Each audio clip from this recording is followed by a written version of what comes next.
So I have been working with Twinkl and Writing the Send and some of the dyslexia resources for the last 6 years, but my journey with dyslexia started a lot before then. So whilst I was working as an early years and primary teacher, I was studying a postgraduate course at university, and I was diagnosed with dyslexia at the age of 28. So that made me really passionate about why children slip through the net as I had, and stopping children slipping through the net and making sure that they got the right support.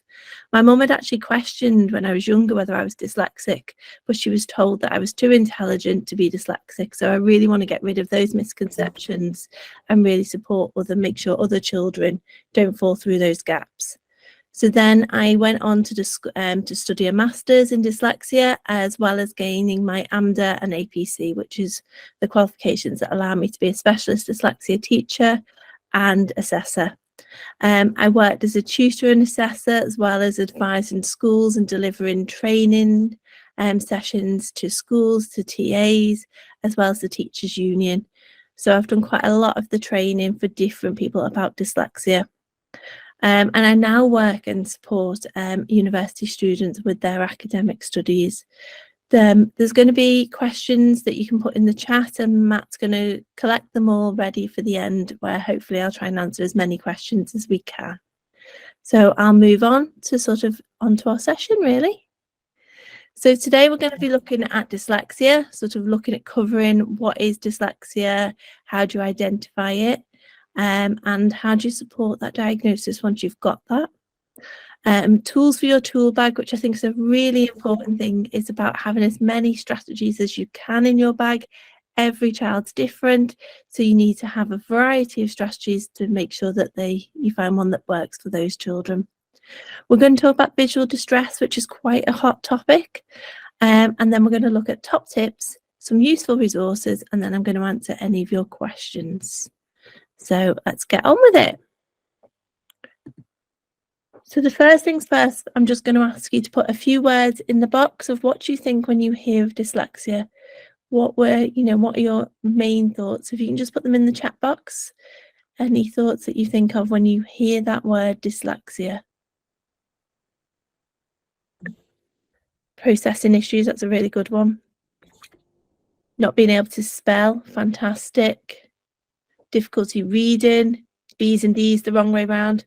Struggling, that's a really good one. Difficulty with reading and writing, mixed up letters, they're going so fast. Jumble words, unable to read, struggling to read, words jumping out on the page, words moving, lots of different ones, letters being the wrong way, remembering sequences, fantastic. Gosh, there's so many there. Memory.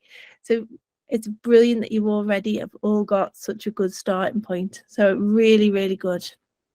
So I'm going to move on. Frustration, that's a really great one. Thank you everybody for contributing. This is really, really good. Fantastic. So I'm going to move on now. So lots of you did mention difficulties with reading and spelling, but also a lot of you also mentioned some of the other difficulties.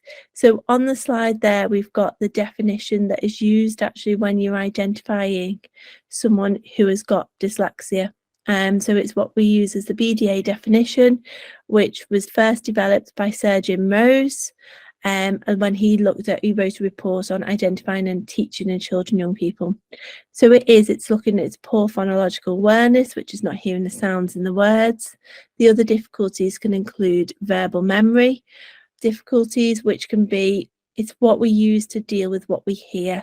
So if someone asks you to add 157 by 85 mentally, that verbal processing, so you're struggling to remember those numbers mentally. Verbal processing speed is how quickly we can articulate information that we pull from the long-term memory, such as things like recalling times tables. That requires you to pull that from the long-term memory quickly. And that's why dyslexic students can sometimes struggle with maths. But we'll talk a bit more about dyslexia and dyscalculia a bit later on in the presentation. Another thing to reference is the visual processing difficulties. Now, this is acknowledged by the BDA, and it is quite a debated topic, I think would probably be the right word to say, and we'll talk about it a little bit further on.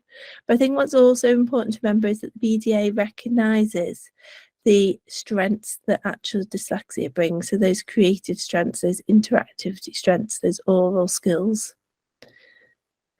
So we'll bring them in a little bit more. So when we're looking at dyslexia, it's reckoned that there is about 10% of the population are dyslexic.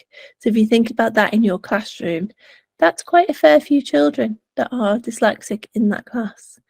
It's also thought that 1 in 6 UK adults have a reading age of 11-year-old, which is why it's fantastic that you're all here tonight, because it's really about supporting those children and making sure that they are getting the right support so that when they reach adulthood, they've got those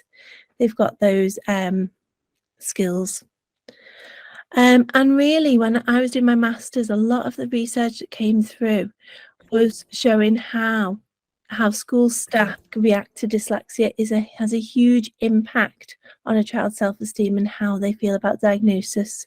So a lot of what we'll be talking about today will be a lot of that, of really supporting you as the adults, of how you support that child, because you make the biggest difference.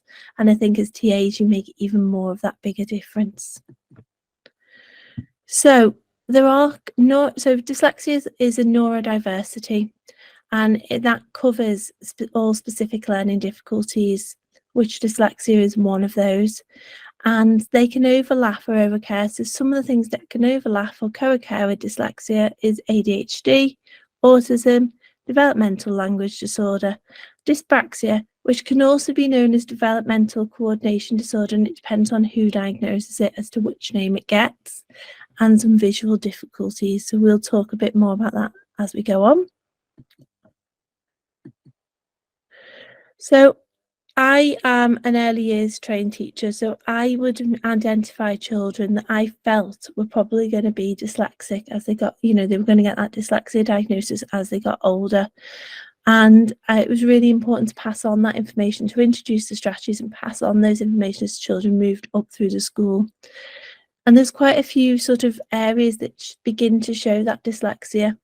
So difficulty learning nursery rhymes, difficulty paying attention, sitting still and listening to stories. Now, obviously, that's a standalone. That can be lots of different things. It can be children's age for a start.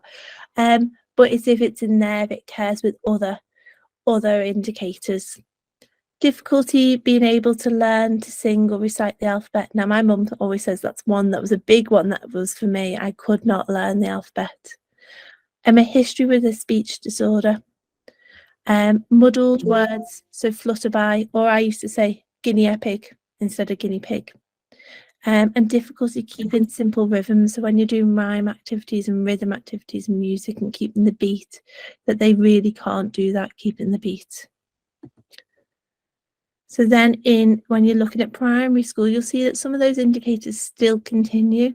So it's that slower processing speed, sort of when speaking or when using written language. That poor concentration is still there.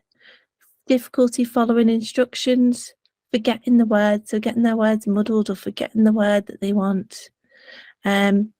Being confused by the difference between left and right, up and down, east and west. And when writing, that poor sort of standard of written work compared to their oral ability, what they can tell you verbally is fantastic, but it doesn't look like that when you look at what's written on that page. Possibly that the work is quite messy, it's got crossing out, it's got words written in different spellings, the same words spelt several different ways. And those weird, bizarre spellings, when you look and you think that's not really overly phonetic, or they're relying on the phonics after they've sort of moved past that sort of key stage 2 stage. Other primary indicators, so it can be things like struggling with place value, getting confused with hundreds, tens and units, getting confused by the plus and the multiplication symbol because they looked similar. Difficulty remembering anything in sequential order. So someone mentioned that before about remembering sequences, and that's really, really key on a dyslexic learner. So struggling remembering timetables, days of the week, the alphabet, struggling to tell the time. That's a really big one. That was for me. Poor personal organisation, so forgetting that jumper, for just leaving everything everywhere. Difficulty with concepts such as like yesterday, day before, all those different things. Having, when they're reading, having unusual pronunciations of the words, often because they rely solely on the phonics and they're using the phonetics. No expression when they're reading, or poor comprehension because they're putting so much into just decoding those words. Finding it difficult to blend letters together, or missing words out when reading and adding in extra words.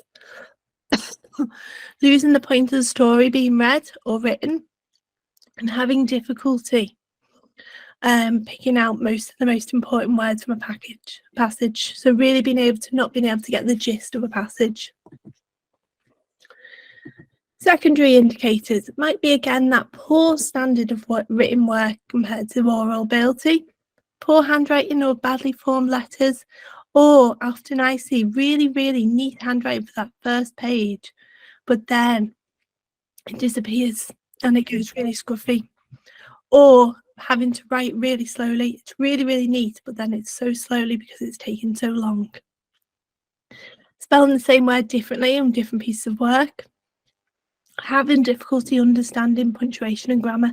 And a lot of that is that they're spending so much time spelling and keeping the sentence in their head that they can't focus on the punctuation and grammar.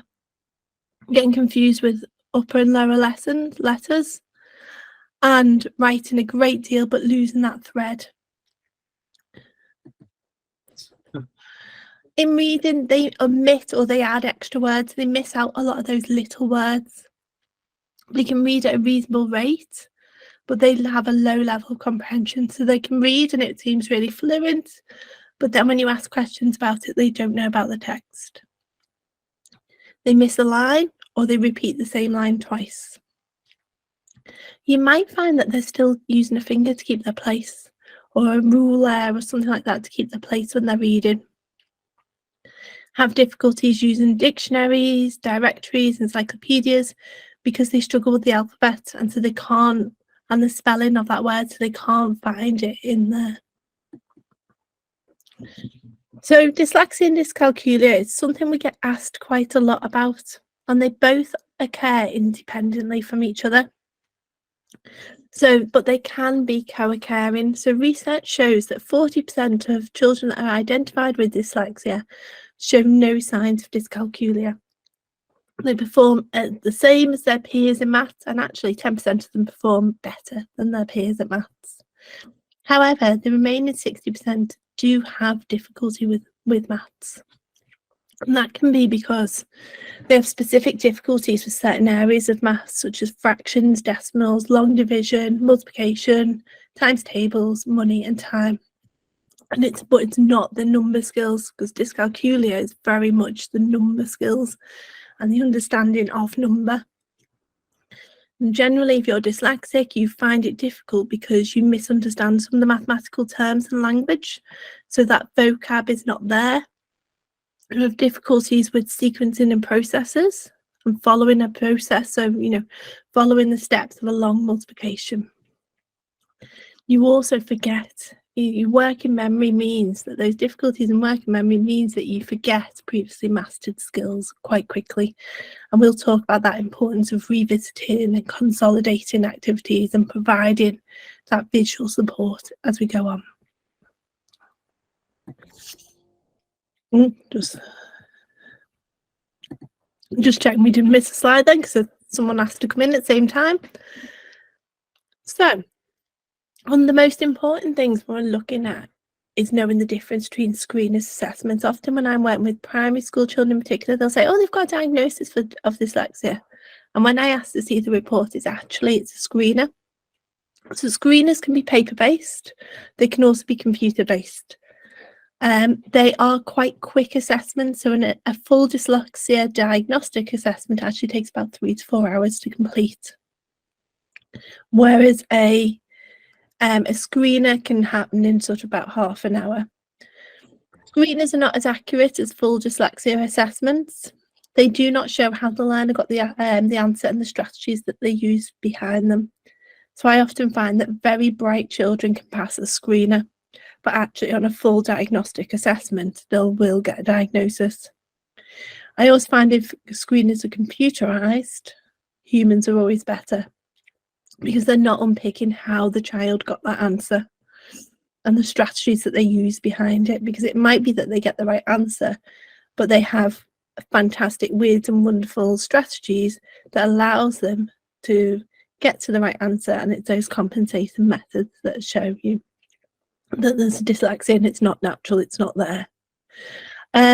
So a screener is not a dyslexia diagnosis. If you get a dyslexia diagnosis, it's normally about 20 odd pages of a report.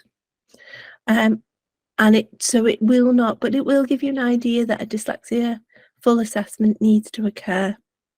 So screeners are often used in primary schools. You tend to find that most dyslexia diagnoses happen in secondary, unless the parents have sort of pushed, or schools have identified it early and they've gone for it. And a full assessment is needed for your exam provisions. So often children, the dyslexia assessments, they're standardised. Those tests are actually standardised as children as young as 4. But generally it's about 7 that we recommend, and it all depends on the child because of the length of time, the concentration it requires to have an assessment. And it takes.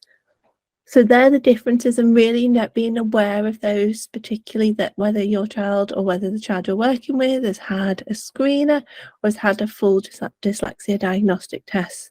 The diagnostic test obviously then allows for exam considerations as they hit secondary school, and also allows for specialist provision once they hit university with equipment and extra time and things like that, and additional support. We also generally find that boys get diagnosed in primary school, and girls, for many, are often diagnosed much later on in secondary school or into adulthood. And that's the same as with a lot of neurodiversities.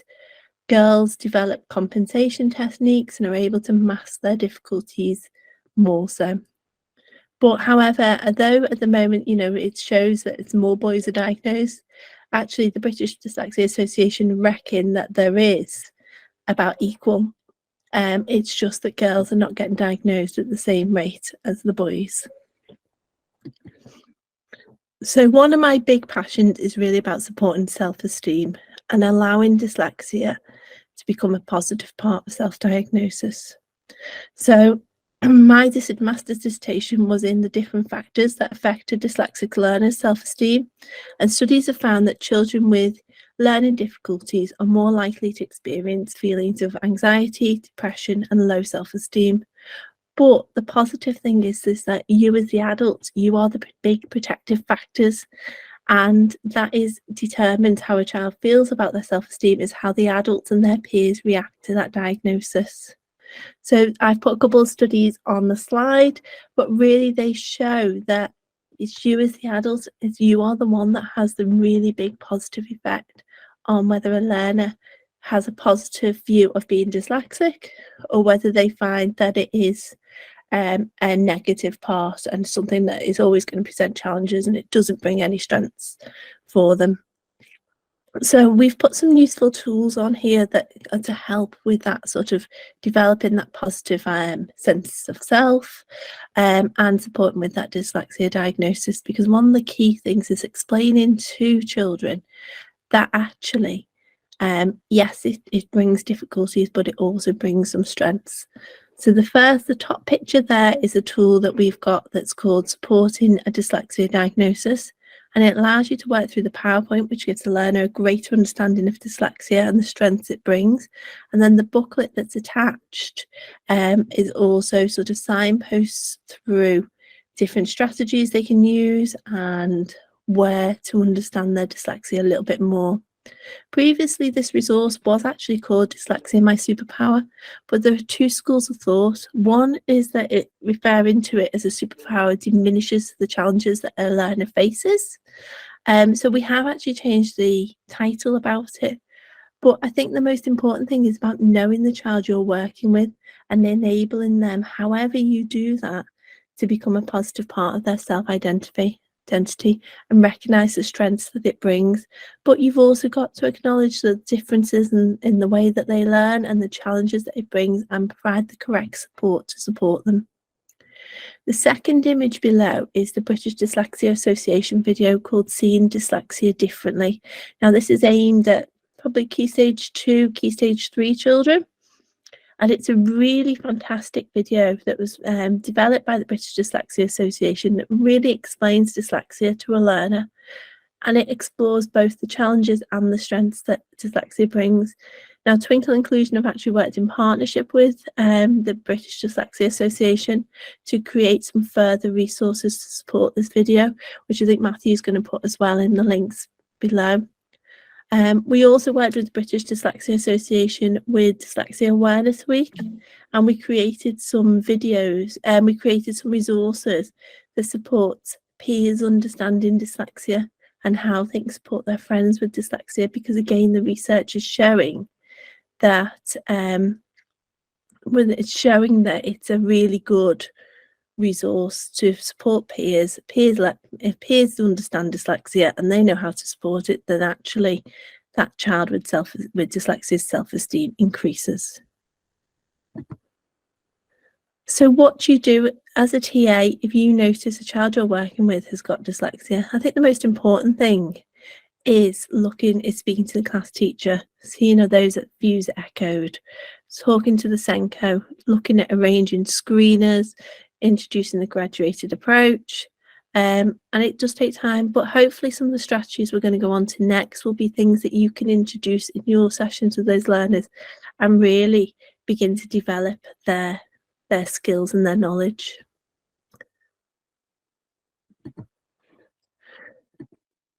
So research has shown that it's not the diagnosis that's important, although later on that is important because it does open up the right doors to the right support.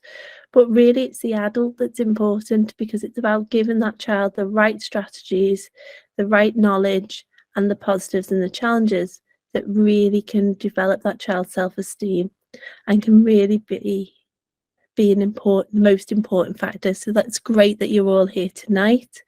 And next we're going to be looking at the tools that are in your tool bag to support that development.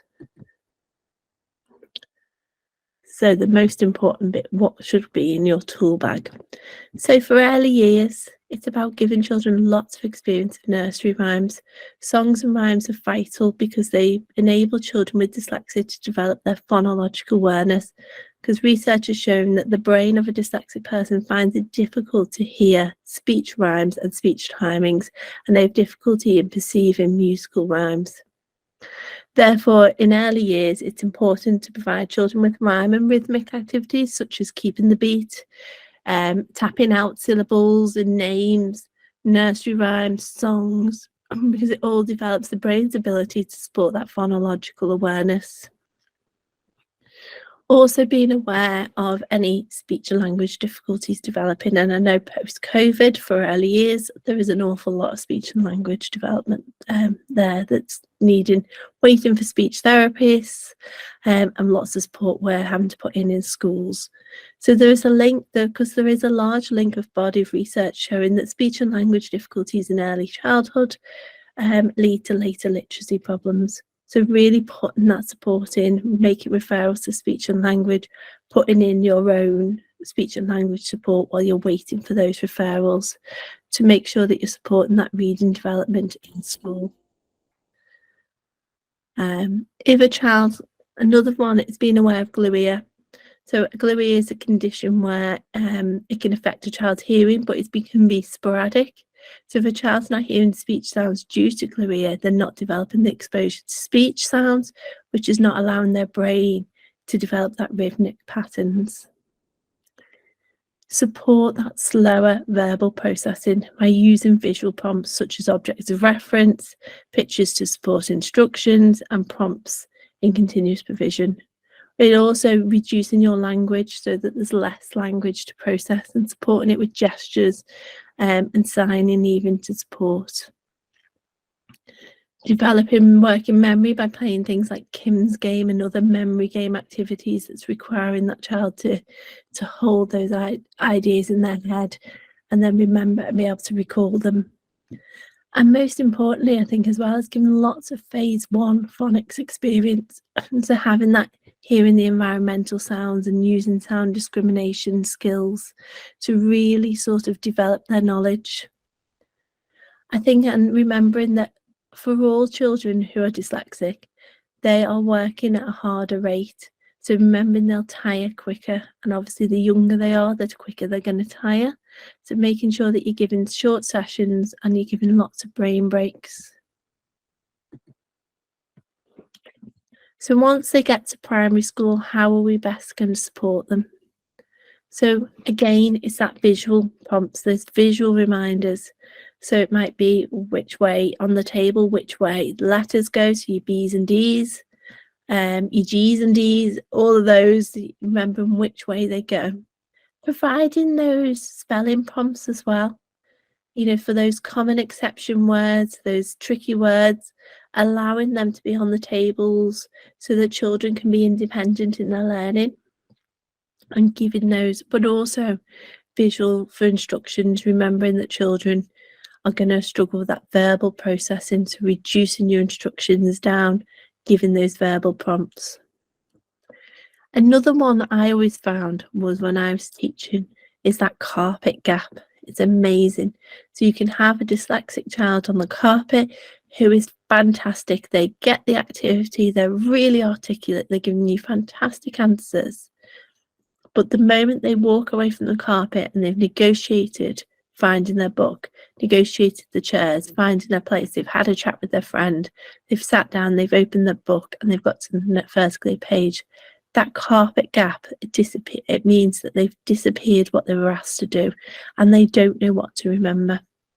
So there's lots of different ways to support them. So I've done things where I've given children a whiteboard and asked them to write or draw prompts whilst they're still on the carpet of what they need to do. Other ways, if a child's got an okay reading ability, you can give them visual or written step-by-step prompts and place it inside their book so that they can just have that prompt to remind them what they need to do when they get back to the table. Also making sure that as the adult, you're checking in with them quite quickly after they sit down and checking that they know what they need to be doing. Because you tend to find, I found a lot of children used to get into trouble because they'd completely forgot what they needed to do. So then they would be disrupting the class because they didn't want to ask, or they'd sit there and they wouldn't do anything. And then it'd get to break time and they wouldn't have completed any work because they didn't want to ask what they needed to do. So having those strategies is a really good way of just removing all that obstacle for a learner. We live in a world of technology and children are brilliant at using technology. They're better than we are most of the time. So I think it's about using that technology to its advantage. So one of the ways we can do it is capturing those children's fantastic ideas that they're struggling to put onto paper, but using recording devices or voice-to-text translations to allow that child to really capture their knowledge and their ideas. It's really important for children if they are, if you're not assessing writing skills, will allow them another way to capture that information. For children writing sentences that's still at that stage of writing very quite simple sentences, getting them to record that sentence on something like a sound button or a talking tin, and then they can keep listening to it back so they can remember which word they're writing next is another really useful way. Lots of schools are now beginning to teach touch typing as well for children if their fine motor skills aren't there. They're using touch typing and some really good programs out there for teaching children how to touch type and allowing them to type their work. Because once we get to the world of work, often we're not always using our writing skills and we are using the computer much more. And it's really allowing children to capture those ideas. Another base of technology that supports with reading is a reading pen. It's really useful tool for the child. They place the pen on the word and it reads them the word. It often also has a glossary that will explain the definition of the word as well. Another one is remembering that children can find specific tasks such as reading, writing, spelling, timetables, anything that they find more difficult, they're not going to want to do. So really trying to motivate them, use their interests. I've created all kinds of resources over the years that revolve around football or wrestling, trying to teach that skill, but trying to use that child's interest, particularly for reading and writing tasks, and also making it fun, and making it practical. So, if they're learning spellings, then chalking them on the pavement outside or cutting the letters out of magazines, just to make it fun and interesting for them. When thinking about spellings, I once worked with a child who was getting their 10 class spellings, and then they were doing extra support and they were getting another 5 spellings. So they were having 15 spellings that week, and it was just too much. He was overwhelmed by it. So really, we say really for spellings, just do 5, but keep retesting them on it as well. Don't just have, right, you got it right this week, and then it goes. Keep retesting them on it. Really, they should get it on 5 separate occasions. They should get that spelling right. And learning to spell words, look at the origins of the words, look at the words within the words. Can we make rhymes up to remember the spelling order? Lots of us still remember, beautiful, my big elephants aren't ugly in that rhyme.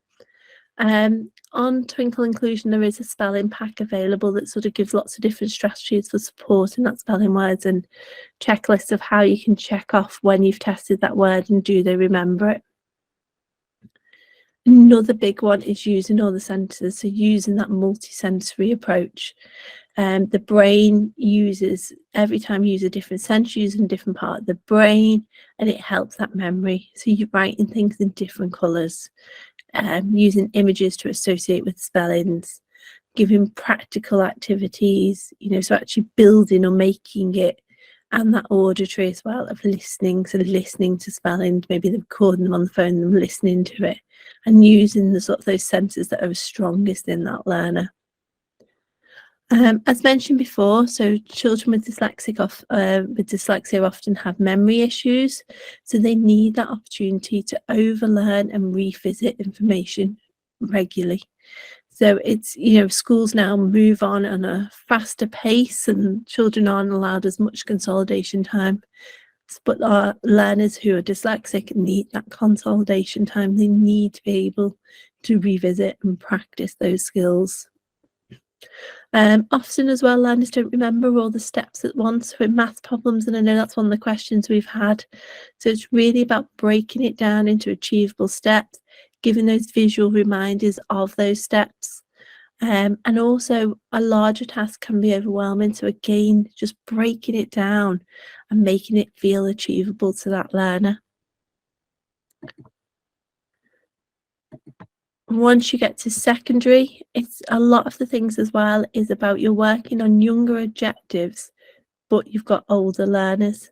So it's about using those objectives and adapting them to older resources. So that was what a lot of what I used to do, was adapt it to what they were interested in, but I had those earlier objectives. Twinkl Inclusion are looking at the moment and making some more older learner resources to really capture those older learners, because we know that that's becoming an issue in secondary school, is children are still needing that additional support. Again, using assistive technology. Teenagers love being on their mobile phones, so allowing them to use them for productive things such as recording voice notes, taking pictures to support their memory, checking spellings, using laptops to type and doing the voice to text.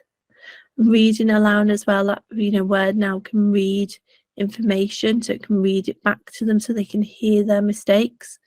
It can also read online. Certain software will allow you to read, say, other resources such as books or textbooks, things like that. And also it allows, when they're typing longer bits, it allows them to organise that text and move paragraphs around and sentences around. Another good way is allowing that audio skill. Often that audio is a strength, and often you can find sort of, using podcasts, audiobooks, audio recordings, so when they're revising, recording it on a voice note and listening back to it as part of their revision is a really useful way. YouTube videos can sometimes be really useful as well to explain a concept, because they've got that visual, they've got the auditory listening, all those different ones. Also, in exams, the learners can use a reader pen. So if it's not for their reading exam, they can use a reading pen as long as it is their normal way of practice and the pen belongs to the school.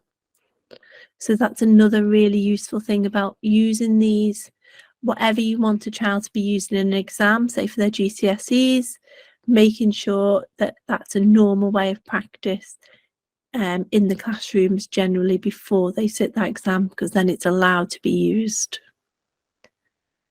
I think as well, spellings is a big one. So there's nothing more demotivating than when you look, and I know so many learners that have told me this, when they open their book and there's just correction after correction on spellings. So it's being aware of which ones do we correct. We're not going to have our targeted words, and particularly across all the subjects, can the same words be targeted? Are subjects able to work together to make sure it's the same spellings that are being corrected? Again, being very aware that in languages, in foreign languages, it's going to be more difficult to spell, particularly if it's not a phonetic language, so if it's not a clear language. So being aware of how many you correct. I recently looked at a girl's book, which was in a French lesson.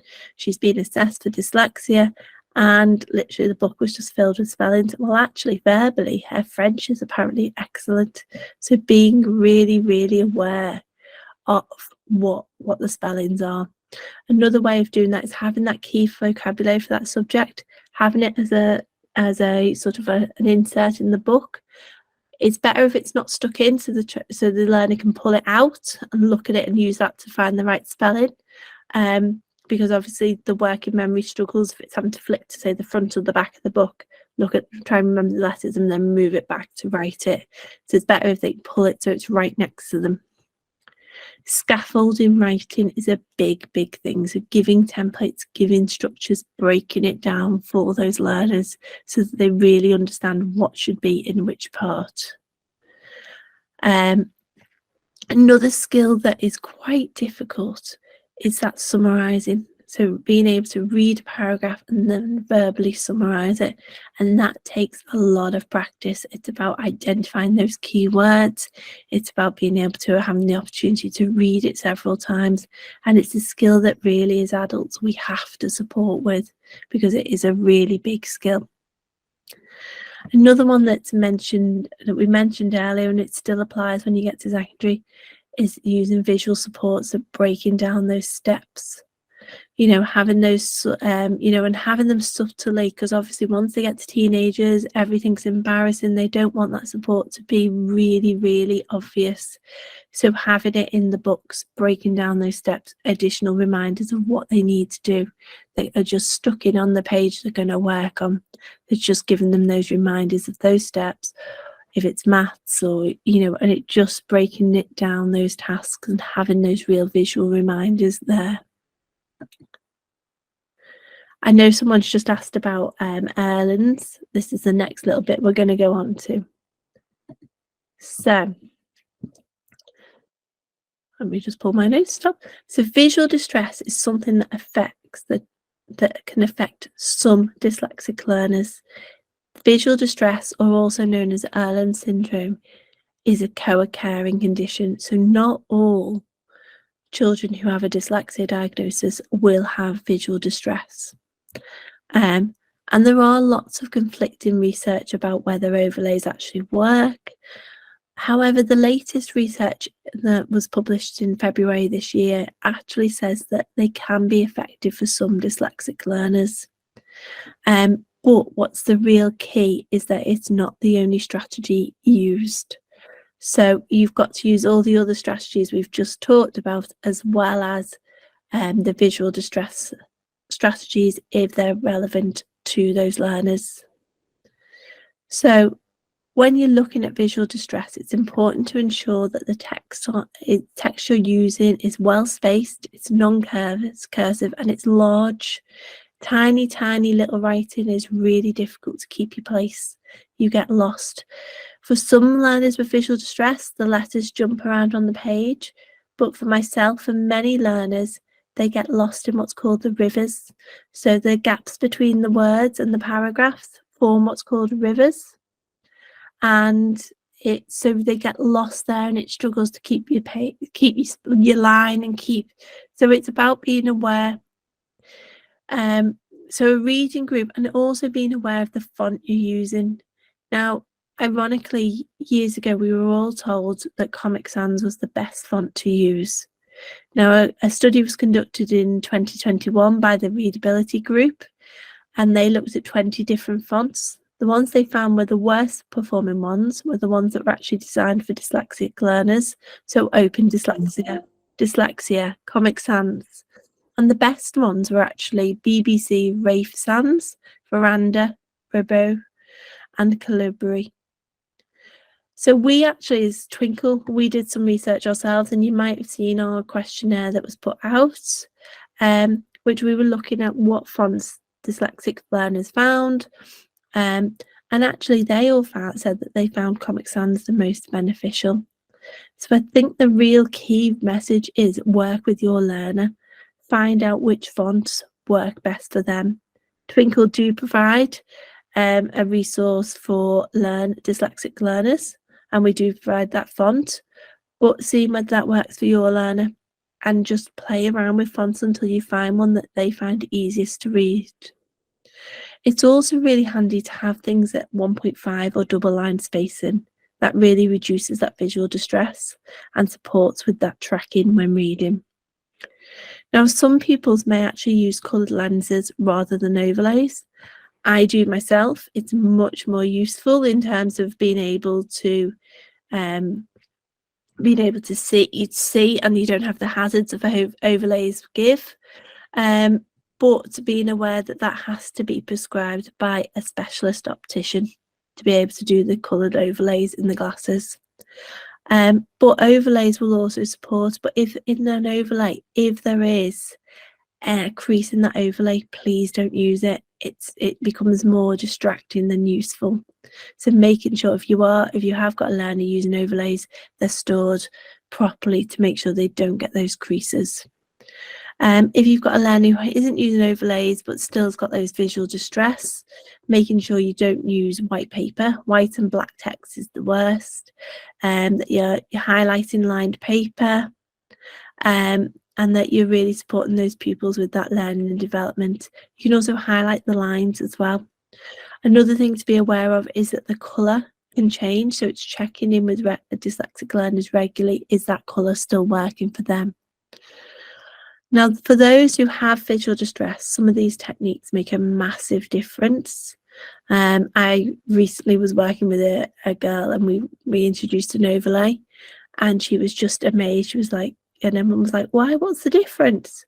And she said, "Mum, I just wish you could be in my brain right now. I can read," and she could, from someone who'd gone for 17 years avoiding reading, she could read and she could see, and she was just like, amazing. So it's really about making sure that those techniques can be fantastic. They can make a massive difference, but they can't be the only strategies we use. We need to use all the other strategies as well. So on to really top tips. So keeping things positive, keeping them full of praise, which is something I think as TAs you all really excel at, is developing that self-esteem and working with pupils positively.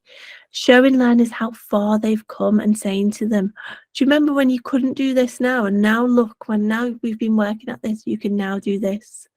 Helping pupils as well recognise what they're good at. Often when I start working with a pupil and you say, well, what are you good at? What? Nothing. I'm not good at anything. So really allowing them to see the things that they are good at, because everyone's good at something. And really supporting that being a positive, allowing dyslexia to be a positive part. Does it make them more creative? Are they more articulate? What does that do? Are they more compassionate because of that? Are they able to see that picture differently? You know, really helping them to understand that dyslexia is bringing some strengths as well as those differences. Repeat and revisit. The research has shown that it can take dyslexic learners 4 times more repetitions than an average learner. So really making sure you're providing those opportunities for repetition. You're providing opportunities that you revisit the skills. So you don't just learn it once, you continue to learn it. Using multisensory techniques, integrate that visual, that auditory, that tactile, that kinesthetic. You know, using your sandpaper with your spellings and different textures so that they can feel the word as well as practice spelling it. The more different senses you can use in the learning, the more likely a child is to remember it. And assistive technology, as much as we think children are on screens too much, can actually support with that because you've got the visual, you've got the auditory there. Chunk. Break down tasks into smaller steps, scaffold that learning, and also give them time to complete that task. They need more time. Use the visual supports, and whether that's visual skills as in, you know, breaking down a task, visual reminders of which ways letters go or how spellings are, and also visual supports for visual stress if needed. So we've now got some nice useful resources. So in primary, we've got dyslexia intervention packs, which provide fully planned resource set of intervention skills to support dyslexic learners with a range of skills, including writing simple sentences, simple reading comprehensions, reading fluency, punctuation, and writing extended sentences.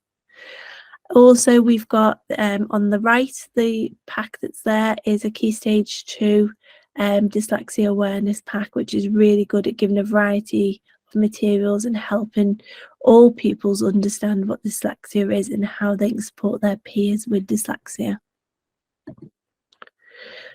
For secondary, we've got a few different ones. So the one on the left is planning and organising words.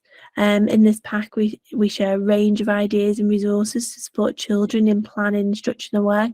There's planning frames in there, there's checklists, there's mind maps, there's times tables. And we've also got a working memory strategies resource, which is really looking at children and how they can use that working memory and how they can develop strategies to support their working memory.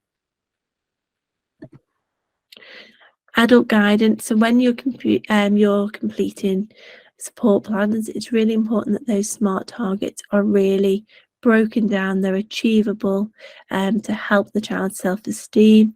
And also when you're working with parents as well, it's helping them to be positive about and seeing that progress their child is making. So we've got a PowerPoint there about how to make those SMART targets really achievable, really relevant and purposeful. And we've also got a resource that sort of explains some of the indicators as well of dyslexia. Also as well, it's about working with parents.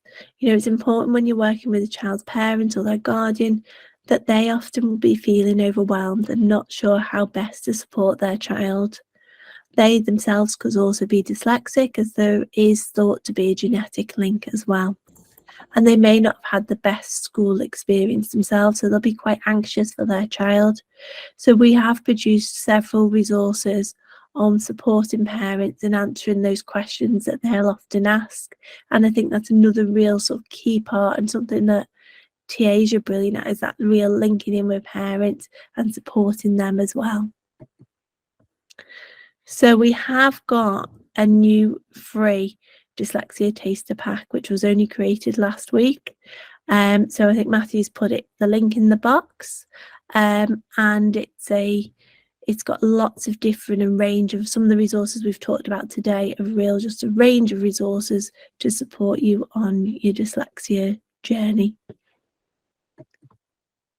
So I think there's going to be questions now.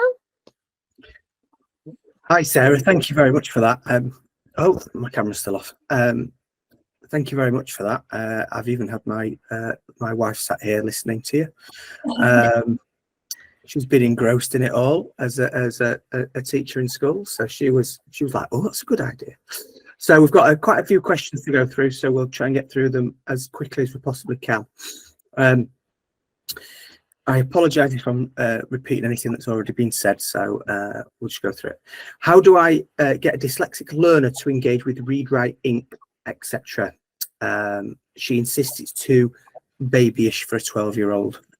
Yeah, and I think that was something we talked about before, and I think it really is about taking the objectives from read, write, ink and adapting them to suit an older learner, so adapting them to what she's used to. And I know read, write, ink is very, very structured and it wants it done the way that they've done it, but I think you really need to take those ideas, these strategies from there, but apply it to older learners, apply it to what she's interested in, because she's probably not going to engage with it as what she's seen is the babies. And again, self-esteem, it's not going to support her self-esteem if she's doing something that she thinks is for babies. Thank you very much. Yeah, it's also Twinkl phonics. Yeah, always use that. Does repetitions of maths methods help dyslexics remember which method to use when solving a maths problem? yes, I think the more repetition, the better, really. I think the more and more you can repeat and consolidate, but also giving those visual prompts so that they can almost see, this is how I can solve this one, this is how, these are the steps for each of sort of a long division, the step for multiplication, so that they're not trying to remember that as well. So as they're looking at that word problem, they're able to sort of go through the steps as well as they're trying to figure out the word problem, and just giving as much of those visual supports there, because dyslexic learners as well often want to be independent, and so giving them those. Yeah, so that's about it. Yeah, so really just giving as much repetition as you can. Repetition is key. Yeah, I totally agree. A pupil in year 1 is struggling to retain information, but also has quite a bit of time off school. Very low reading ability, and quite often forgets how to write their own name. Any suggestions on how I can help support this in class, please? So writing their own name, doing it in many different medias. It's about learning the motor memory. So how do it big first. So doing it with paintbrushes and water, big chalks, as well, giving that sensory. So you can actually use different fabrics and different textures. So sandpaper, soft fabrics, and allowing them to go over it so they feel that with the finger, so they feel the method. Again, it's repetition, so probably as well supporting with parents with attendance and saying, or if they're off school, this is how we can do it. Just, it is, again, it's a lot of that repetition, breaking those steps down. Hopefully that helps. Yeah, thank you very much. Is reteaching phonics sounds appropriate or helpful for a dyslexic year 6 child to help with spellings? Probably not. There's probably a point of where you have to say phonics if they haven't got it, that a lot of children as well who are dyslexic learn to sight read and learn spellings by muscle memory. I'd be more looking at spellings, breaking it down. What are those key spellings we really need to know, or what are the book spellings she's getting wrong consistently in her books looking back? And then I would take those, I'd take those 5. I'd be retesting them every week. When she got them right 5 times, I'd be replacing it with a new spelling, and I'd be using a lot of those spelling techniques. If you look on some of the Twinkl packs that we've put in the spellings, there's lots of multi-sensory ways to teach those spellings and finding those that work for her. Thank you. I think that probably also answers repeating phonics teaching for some children just does not seem to help. What then? ? And I think you've probably answered that as well. Yeah, there is a point where you say actually it's sight reading, it's learning to sight read. For some children, the phonological awareness is never going to be developed enough to be able to use the phonics, and the English language is so complicated that there's so many words that don't follow those phonological patterns anyway. Yeah, thank you. Yeah, absolutely. This is quite an interesting one. Whose responsibility is it to diagnose/assess, please? My son was passed between medical teams and education, and neither were prepared to assess. He finally got a diagnosis just before his GCSEs. I had been asking teachers since he was in reception. That's really frustrating, and I really feel for you. And I really wish that it wasn't a story I'd heard so many times. It should be education. Normally health don't do it, but normally it's education. So normally you can be diagnosed by an educational psychologist or a specialist dyslexia assessor, as I am. I know so many parents that have had to pay for it themselves privately because schools have not assessed it, but it should be schools. Sadly, yeah. Thank you. Is there any funding for students or adults that can be applied for in order to pay for a full assessment? Not that I'm aware of. So schools can do it through their educational psychologists. As they get up through secondary schools, schools bring in as well special sort of dyslexia assessors, or they'll buy an educational psychologist ready for exams, really, where they can get the additional time and support. But yeah, it's got to be someone who can sign the Section 8 on the assessment form. So yeah, it's really, there's no funding, but schools will fund it themselves. Thank you. Should all schools, I think this / nurseries, etc., have a dyslexia champion? I would love it if they did.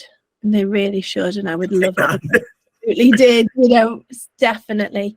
It is something, and I mean, it's something that the All Parliamentary Committee are pushing, really, that there is somebody dyslexia trained in every setting in school, because that's what's needed, really, someone with those skills. So it's brilliant that you're also interested and you've come tonight. Yeah, I saw your eyes light up then when the words dyslexia champion came up. Absolutely, I fully agree. We use toe by toe and stairway to spelling to help our children. Would you recommend these? They can be. I've never used them, actually, so I can't really give an honest opinion of them. They were never things I was trained on. But I think with everything, if it's working for your learner, that's brilliant. If it's not working, then try something new, would always be my advice. Thank you. Because we've got a few slides of questions here. So any tips on retaining spellings? I think you've probably already covered with repeat. Multi-sensory techniques, just yet. So we'll move on. I really could. Sorry, we've got birds singing above my head at the moment. Sorry, I've totally lost there. How do you diagnose children for whom English is an additional language? Normally they will use a translator. So you would be looking at, is the difficulties the same in their first language, in their home language, and you'd be looking to compare the two. It is a bit more complicated to do with children who are English as additional language, but you'd be looking at, are the same difficulties there in both languages, or in the other languages, to see whether it's due to being English as additional language, or whether it's due to dyslexia. Brilliant, thank you. I know we're really running out of time. I'm trying to go as quickly as we can. I'm a TA and have several children who have dyslexia or traits. My daughter also has these traits and has recently had an IEP put in place ready for year 6. However, we are struggling with her already. She's also just been prescribed glasses and has the overlays. How can I make her become more confident and happy to read? Finding things that she's interested in reading, and making it little, making it those 30-second reads that are on Twinkl, or 60-second reads, I think they are on Twinkl, are really good, because they're aimed at they can be aimed at slightly older learners, and they've got the comprehension there, but they're short, so they don't overpower her, because I think it's little and often building her confidence up to then develop further and finding things that she's interested in reading and getting that love of reading back, really. Thank you. And we've got a couple of secondary school questions here, and we'll go in order of age. So is it still correct that an assessment should be done post year 9 for exam support? They now can carry forward, so whenever that assessment is done, they've taken off. It used to be as well that when they went to university, they had to have a new assessment. Now I think it can be, the last requirements I checked were that they didn't need it to be repeated, so that it will still carry forward for exam support. Always best checking the JCQ on what their latest update are. Thank you. And then the GCSE question. Apart from extra time, do GCSE examining bodies provide dyslexic-friendly exam papers, e.g. printed on coloured paper? I think, yeah, they do provide coloured paper. They do provide larger font. You are allowed to use technology in them. You're allowed to have a room on your own. What they've got to be is, it's got to be your standard practice of working. You can't suddenly change for the examination. You've got to be able to demonstrate that it's already an everyday practice, and that's the key. You can have scribes as well and readers as well. Brilliant, thank you. And we'll finish on this question, if I get a nod from Emma, which I think is the last question. How can we become an assessor? So it's going through university. It's a level 7. So if you go onto the British Dyslexia Association, they will show you how you can become an assessor. There's also ones for those who are interested in dyscalculia. You can actually do the same course, but for dyscalculia as well. So it's, yeah, so looking at your local universities, looking at who's running it, and they'll run courses that allow you to become an assessor. Brilliant, thank you very much. I think that's every question pretty much covered. Yeah, I think so. So thank you very much, everyone, for coming. I hope you've enjoyed the last hour or so. Thank you to Sarah for all the hard work that she's put into this session for you all. Hopefully we'll see you next month as well, for our next Teach Meet with TAs. I will tell you what's happening with that later on. And finally, I will finish with those who have been on a call today with me. You are the second group. We did a test group, but you are the second group who will all be receiving a Twinkl TeachMeet CPD mug. So when we send you an email out from Twinkl CPD, please can you reply with your name and address or school address, and then we can get that posted out to you. It's going to be sometime April, May by the time you receive them, because they've not even gone to print yet. So you really are the first in line. Thank you very much. Have a lovely rest of your week.